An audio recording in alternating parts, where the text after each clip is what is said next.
পাহাড়ি এলাকা বা খনিজ অঞ্চল যেখানেই হোক, যখন কেউ মাটির গভীর থেকে এক টুকরো চকচকে স্বচ্ছ স্ফটিক বা স্কয়ার টর্চ তুলে আনে, তখন সেটা চেহারা দেখে মনে হয় হয়তো কোনো সাধারণ পাথর, কিন্তু বাস্তবে সেটাকে গঠন করতে প্রকৃতি সময় নেয় অন্তত 10 লাখ বছর। এই ধরনের কোয়ার্টাজ স্ফটিক আসলে এত ধীরে বড় হয় যে বছরে বড় জোর 0.01 মিলিমিটার বাড়ে। যদি কোনো ক্রিস্টালের আকার কোমল পানীয়ের ক্যানের মতো হয়, তাহলে সেটা তৈরি হতে সময় লাগে প্রায় 1 কোটি বছর।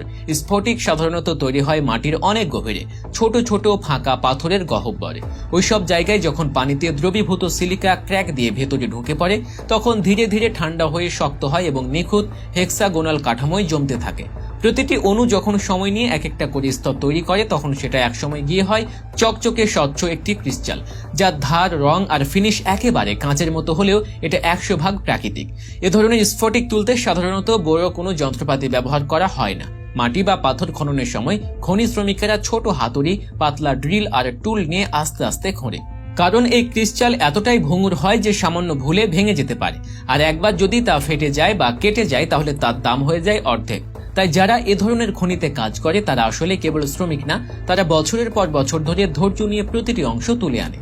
যখন সেই স্বচ্ছ স্ফটিকটি কাদার নিচ থেকে উঠে আসে, তখন সেটা শুধু একটা খনিজ না, সেটা যেন সময়ের একটা চিহ্ন, যে সময়টা কোনো যন্ত্রের নয়, কেবল প্রকৃতির হাতে তৈরি।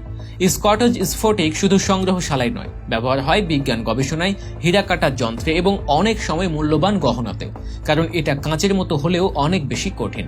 কেউ কেউ বিশ্বাস করে যে স্ফটিকের মধ্যে শক্তি বা এনার্জি থাকে, কিন্তু বিজ্ঞানের দৃষ্টিকোণ থেকে এ ধরনের স্ফটিক শুধু প্রাকৃতিকভাবে জন্ম নেয়া এক টুকরো নিখুঁত গঠন, যার প্রতিটি স্তর প্রমাণ করে প্রকৃতি কতটা সময় ধরে ধৈর্যশীলভাবে কাজ করে থাকে।